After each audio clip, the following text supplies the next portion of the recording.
오늘 주시는 하나님의 말씀은 누가복음 22장 54절에서 62절입니다. 다 같이 일어나셔서 한 절씩 교독하겠습니다. 예수를 잡아 끌고 대제사장의 집으로 들어갈새 베드로가 멀찍이 따라가니라. 사람들이 뜰 가운데 불을 피우고 함께 앉았는지라. 베드로도 그 가운데 앉았더니 한 여종이 베드로의 불빛을 향하여 앉은 것을 보고 주목하여 이르되 이 사람도 그와 함께 있었느니라 하니 베드로가 부인하여 이르되 이 여자여 내가 그를 알지 못하노라 하더라. 조금 후에 다른 사람이 보고 이르되 너도 그 도당이라 하거늘 베드로가 이르되 이 사람아 나는 아니로라 하더라. 1시간쯤 있다가 또 한 사람이 장담하여 이르되 이는 갈릴리 사람이니 참으로 그와 함께 있었느니라. 베드로가 이르되 이 사람아 나는 내가 하는 말을 알지 못하노라고 아직 말하고 있을 때 닭이 곧 울더라. 주께서 돌이켜 베드로를 보시니 베드로가 주의 말씀 곧 오늘 닭 울기 전에 내가 3번 나를 부인하리라 하심이 생각나서 같이요 밖에 나가서 심히 통곡하니라. 아멘. 자리에 앉으시겠습니다. 오늘은 예수님의 재판과 베드로의 부인에 대한 말씀을 묵상하겠습니다. 우리는 주 30년 4월 4일과 5일에 있었던 사건들을 고난주간 새벽기도회에 매일 묵상하고 있습니다. 하나님께서 우리를 구원하신 구원의 사건은 사람들이 만들어낸 이론이나 교리, 논리가 아닙니다. 구체적인 역사적 사건에 근거합니다. 구원의 진리는 논리나 철학이나 사상이 아니라 그리스도의 십자가와 부활이라는 구체적인 역사적 사건에 근거합니다. 오늘 우리가 살펴볼 산헤드린 재판과 베드로의 부인 사건은 같은 시간에 있었던 동시에 일어난 사건입니다. 성경에 기록하다 보니까 앞뒤 순서가 있는 것인데 복음서에 따라 순서가 다릅니다. 누가복음은 베드로의 부인이 앞에 나오고 예수님의 재판이 뒤에 나옵니다. 마가복음은 예수님의 재판이 앞에 나오고 베드로의 부인 사건이 뒤에 나옵니다. 복음서에 따라서 이렇게 다른 것은 사실은 이 두 사건이 동시에 일어난 사건이기 때문에 그렇습니다. 예수님께서 안뜰에서 재판을 받고 계실 때 베드로는 아랫뜰에서 불 쪼이면서 3번씩 주님을 모른다고 부인했습니다. 그래서 이 사건이 동시에 일어난 사건이라는 것을 기억할 필요가 있습니다. 마가복음 14장 55절 56절 말씀에 보시면 대제사장과 온 공회, 산헤드린 공회는 예수님을 죽이기로 결정해 놓고 예수님을 사형에 해당할 수 있도록 증인들을 구하고 있었습니다. 예수를 죽이기로 결정해 놓고 증거를 찾는 불의한 재판이었습니다. 그런데 그 증인들 사이의 증언도 서로 일치하지 않았습니다.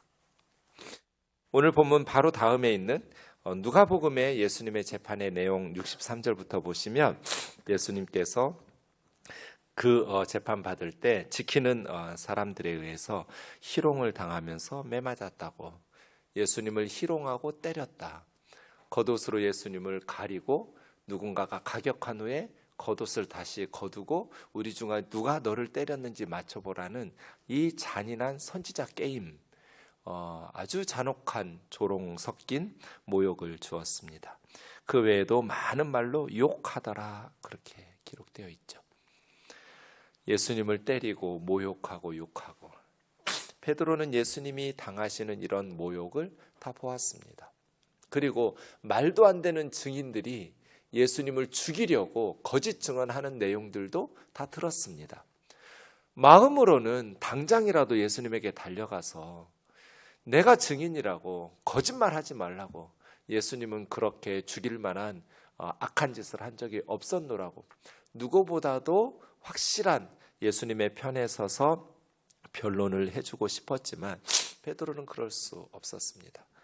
예수님을 조롱하고 욕하고 그렇게 선지자 노릇하라고 조롱하면서 때리는 그 예수님을 모욕하는 사람들을 가로막으면서 예수님을 보호해 주고 싶었지만 베드로는 그렇게 하지 못했습니다. 오늘 본문 54절에 보면 대제사장 가야바의 집으로 들어갈 때 베드로는 멀찍이 따라갔습니다. 마음으로는 당장이라도 예수님에게 달려가서 예수님을 변론해주고 보호해주고 예수님의 편에 서서 예수님의 힘이 되어주고 싶었지만 멀찍이 따라갔습니다. 베드로가 주님에게 나는 주와 함께 감옥에도 가고 죽는 데까지 가기를 각오했다는 말씀이 기억이 납니다. 다른 제자들은 이곳에 오지 않았습니다. 베드로는 그런데 이 위험한 곳에 오게도 가고 죽는 데도 가겠다는 이 베드로의 말은 진심이었습니다. 그래서 주님이 재판받는 그곳에 함께 있었습니다. 55절 보니까 불을 피우고 함께 앉았는데 이 사람도 그와 함께 있었다. 예수와 함께 있는 거 내가 본 것 같은데 이 사람도 그와 함께 있었다. 베드로는 이 여자여 나는 저 예수를 모른다. 나 모르는 사람이다 라고 부인합니다. 또 다른 사람이 너도 그 도당이라고, 너도 예수의 도당이다, 예수의 무리다. 베드로는 이 사람아 나는 아니다. 나 모르는 사람이다. 세 번째, 1시간쯤 있다가 한 사람이 장담하면서 너 갈릴리 사투리 쓰는 거 보니까 너 예수의 도당이다. 그와 함께 있었다. 참으로 그와 함께 있었다. 베드로는 나는 지금 네가 무슨 말 하는지 모르겠다. 누가복음의 베드로가 부인하는 내용들을 보면 좀 이렇게 온건하게 표현되어 있습니다. 베드로의 부인을 가장 적나라하게 표현한 복음서는 마가복음입니다. 맹세하고 저주하고 베드로는 주님을 모른다고 부인했다고 마가는 기록하고 있습니다. 왜냐하면 마가는 베드로의 제자였기 때문에 마가복음은 베드로의 영향이 가장 큰 복음서입니다. 베드로복음이라고 부르기도 합니다. 별명처럼. 그래서 자기 자신에 대해서 마가복음에서 베드로는 가장 적나라하게 주님을 모른다고 부인했던 내용들을 다 기록하고 있습니다. 그에 비해서 누가는 그렇게 베드로가 막 저주하고 맹세하고 주님을 모른다고 하는 그런 부인에 대해서는 좀 피하면서 표현을 온건하게 하고 있다는 것을 우리가 알 수 있습니다. 61절에 보시면 주께서 돌이켜 베드로를 보시니, 이것을 누가는 기록하고 있습니다. 베드로가 죽는 날까지 예수님의 이 눈빛을 잊을 수 있었을까? 베드로가 지금 3번 부인하고 있는데 예수님께서 돌이켜 베드로를 그렇게 욕 얻어먹으시고 그렇게 폭행을 당하시면서 베드로를 바라보셨어요. 베드로가 주님이 자기를 돌이켜 보신다는 걸 어떻게 알았을까요? 베드로도 주님을 보고 있었으니까요. 베드로와 주님의 눈빛이 마주쳤어요. 그리고 베드로는 주님의 말씀이 생각이 나서 밖에 나가서 심히 통곡했습니다. 저는 사람들이 계속 의심하면서 캐묻고 있는데도 베드로가 그 자리를 떠나지 않았다는 것을 주목하고 싶습니다. 1시간이나 지났을 때 3번째 사람이 갈릴리 사투리 쓰는 거 보니 너는 그 도당이다. 참으로 꽤 긴 시간 동안 베드로는 그 자리를 지킨 거잖아요. 닭이 울 때까지, 새벽에 닭이 2번 울 때까지 베드로는 그 자리를 떠나지 않았어요. 거듭거듭 사람들이 지금 너 그 도당이다, 너도 그와 함께 있었다 의심하면서 계속 질문을 던지고 캐묻고 의심의 눈초리로 바라보고 있는데 베드로는 그 자리를 떠나지 않았어요. 왜 그랬을까요? 주님을 사랑했기 때문이죠. 가룟 유다는 마음의 완악함으로 주님을 팔아먹었지만 베드로는 연약함으로 주님을 부인한 거예요. 달라요. 그래서 주님은 베드로에게 요한의 아들 시몬아, 네가 나를 사랑하느냐 3번씩 물었죠. 주님이 아십니다. 내가 주님을 사랑한다는 것은 내가 비록 연약해서 주님을 모른다고 부인하고 주님을 버렸지만 내가 주님을 사랑한다는 것을 주님이 아십니다. 우리가 주를 섬길 때 때로는 연약함으로 넘어지기도 하고 외면하기도 하죠. 하지만 베드로처럼 예수님을 사랑하는 사람, 그래서 다시 회복해서 주님의 나라의 기둥과 같은 일꾼으로 쓰임받는 사람 되기를 원합니다. 그 자리를 떠나지 않았어요. 자리를 지켰어요. 그럼에도 불구하고 이제 베드로는 어떻게 회복되면서 하나님 나라의 기둥과 같은 일꾼으로 쓰임받을 수 있을까요? 성령입니다. 성령. 베드로는 세상의 칼은 준비했는데 영적인 칼은 준비하지 못했어요. 왜냐하면 주님께서 시험에 들지 않게 기도하라고 말씀하실 때 기도하지 않았거든요. 그래서 평소에 우리가 기도해야 돼요. 그래야 위기의 순간에 담대하게 믿음을 지킬 수 있어요. 군인들이 평소에 훈련을 받아야 위험한 순간에 실력 발휘가 되잖아요. 평소에 훈련에 게으르면 정말 무기를 사용해야 될 때 적군에게 패배할 수밖에 없지요. 영적인 군사들도 마찬가지예요. 평소에 우리는 기도 가운데 깨어서 성령의 충만함으로 주님을 따라야지 마음가짐의 각오로 다짐으로 주님을 섬기는 게 아니잖아요. 그래서 평소에 기도로 성령 충만해야, 성령 충만하면 담대함이 생기거든요. 누가복음과 사도행전을 누가가 썼는데 이 제자들이 완전히 달라졌어요. 어떻게 누가복음 쓸 때는 이렇게 실패하고 무너지고 이렇게 주님으로부터 책망받으면서도 한심할 정도로 제자답지 못했던 사람들이 어떻게 불과 2달 오순절 50여일 만에 이렇게 담대한 복음의 일꾼으로 변화되었을까? 어떻게 이렇게 제자다운 제자들로 담대한 권능 있는 복음의 일꾼들로 변화되었을까? 누가는 사도행전에서 기도라고, 오로지 기도에 힘쓰니라, 전혀 기도에 힘쓰니라. 그때 성령께서 제자들에게 임하셨고 성령이 임하자 제자들은 담대한 권능 있는 복음의 증인으로 살아낸 것이지요. 우리도 동일하게 기도 가운데 성령 충만함으로 담대한 복음의 일꾼으로 살아갈 수 있는 것입니다. 지식이 아닙니다. 각오가 아닙니다. 다짐이 아닙니다. 기도와 성령입니다. 그래서 기도 가운데 성령 충만했던 베드로는 순교의 순간까지 복음을 전하다가 제자다운 제자답게 영적인 거인으로 살다가 주님 앞에 올라간 것이죠.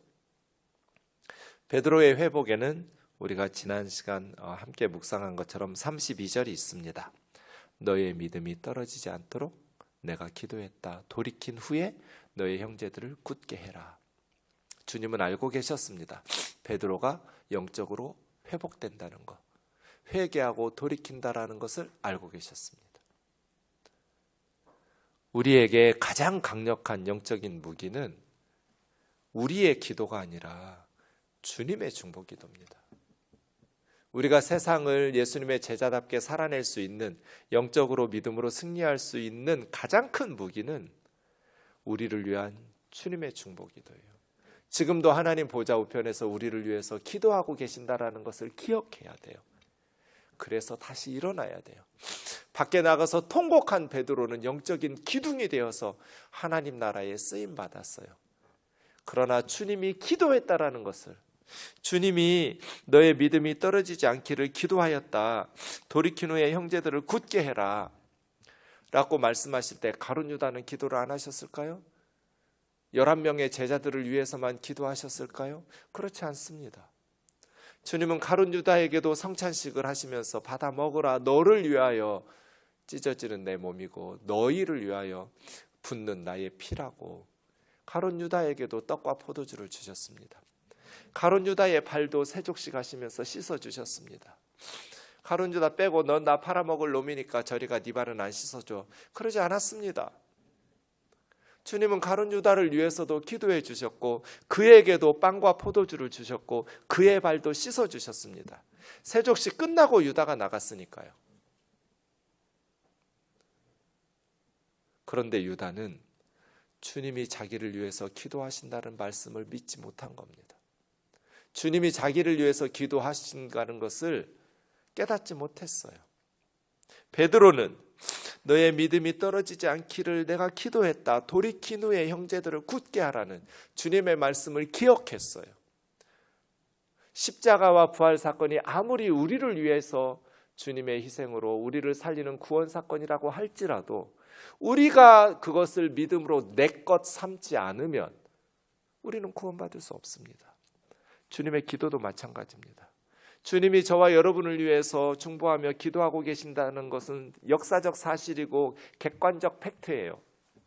그런데 우리가 주님이 나를 위해서 지금 기도하고 계신다는 사실을 기억하지 못하고 주님이 나를 위해서 기도하고 계신다는 것을 내 것으로 삼지 못하면 아무 유익이 없어요. 가룟 유다처럼 해요. 우리는 베드로처럼 나의 가장 큰 무기는 내 믿음이 아니다. 내 성경 지식이 아니다. 나의 경건이 아니다. 주님의 중보기도다. 지금도 주님은 나를 위해서 하나님 보좌 우편에서 기도하고 계신다. 이 사실을 기억해야 베드로처럼 무너졌다가 다시 일어날 수 있어요. 주님 사랑하지만 연약하니까 실수하기도 하고 넘어지기도 하고 자기 자신이 밉고 가슴을 치며 통곡할 때 있잖아요. 저 너무 많거든요. 저는 부끄러울 때가 너무 많아요. 주님 앞에 죄송할 때가 너무 많아요. 목회를 멈추고 싶을 때가 너무 많아요. 그때마다 주님이 기도하신다는 것을 기억해요. 나는 자격 없지만 주님이 기도하셨지. 지금도 기도하고 계시지. 이 실패의 경험도 회개하고 다시 극복하고 일어서고 나면 나를 의지하고 나의 교만을 가지고 목회하려던 내가 또 한 번 넘어지고 다시 한번 겸손하게 영적으로 성숙하게 회복되어서 주님을 섬기는 일꾼이 되더라고요. 그래서예요. 예수님 사랑하는 사람 베드로처럼 그 자리를 떠나지 않잖아요. 계속 사람들이 캐묻는데도. 저는 이 베드로의 모습이 너무나 귀하다고 생각돼요. 예수님에 대한 사랑 때문에 사람들이 의심하면서 계속 캐묻는데 그 자리를 못 떠나는 사람. 비록 연약해서 모른다고 부인하지만 그리고 주님과 시선이 마주쳤을 때 닭의 울음소리를 들었을 때 대성통곡하면서 회개하면서 자신을 미워하고 비겁한 자신을 책망하면서 눈물 흘리는 사람. 하나님의 나라는 이런 사람들을 통해서 지금도 이루어지고 있음을 기억하십시오. 하나님께서 저와 여러분을 다시 영적으로 회복시키시고 굳세게 하시고 주님의 기도가 우리에게 응답되어서 착하고 충성된 종으로 귀하게 쓰임받을 수 있기를 주의 이름으로 축원합니다.